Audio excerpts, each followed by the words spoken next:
A girl was just petting a golden retriever on the street, but the owner's eyes suddenly turned red. The boy recognized the girl from behind at a glance. She was his first love from 10 years ago. When the girl heard that familiar voice, tears streamed down her face too, but her first instinct was to hide the pain and put on a casual smile. She greeted Mike before he could even respond. Anna turned and walked away. Mike was hurt once again by her coldness, but Anna was already crying the moment she turned around. Back home she tossed and turned in bed. Mike was smashing things in a rage, letting out all his frustration and pain. He couldn't understand why two people who loved each other had become strangers. 10 years ago that summer, Mike and Anna had a passionate romance. They both thought they would spend the rest of their lives together, but they underestimated the gap between them. Mike came from a wealthy family. He had never known hardship, but Anna's life was a nightmare. Her father's business went bankrupt and he took his own life, leaving her with over $1 million in debt. And her problems didn't end there. At her grandmother's funeral, Anna ran into the landlord who had come to pay respects. She casually mentioned paying his manager 3 months' rent. The landlord realized his manager had been overcharging her and ordered him to return the money.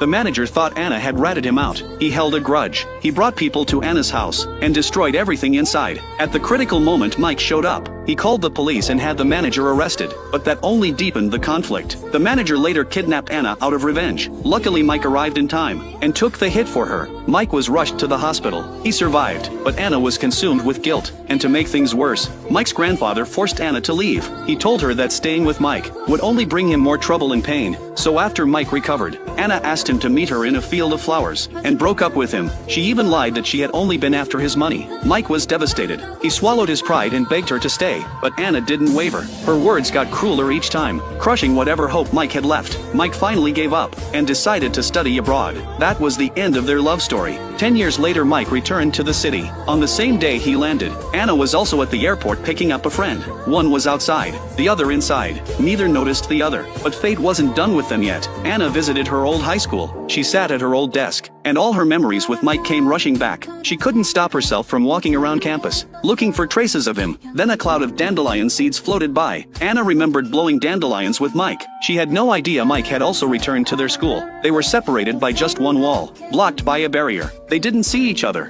and missed their chance again. But fate loves to bring people back together. One day Mike tied his dog to a post outside a restaurant, and went inside. When he came back out, Anna was petting his dog. They both felt the rush of seeing each other again, but Anna still felt guilty about Mike. She was afraid of becoming a wound that would never heal, and Mike was afraid of being hurt again by her sudden disappearance. So neither dared to make the first move. At a bidding meeting a few days later, they ran into each other representing their companies. Both qualified for the project. They pretended not to see each other, afraid that one glance would break their control. That night both companies coincidentally chose the same KTV to celebrate. Mike got completely drunk. On his way to the restaurant,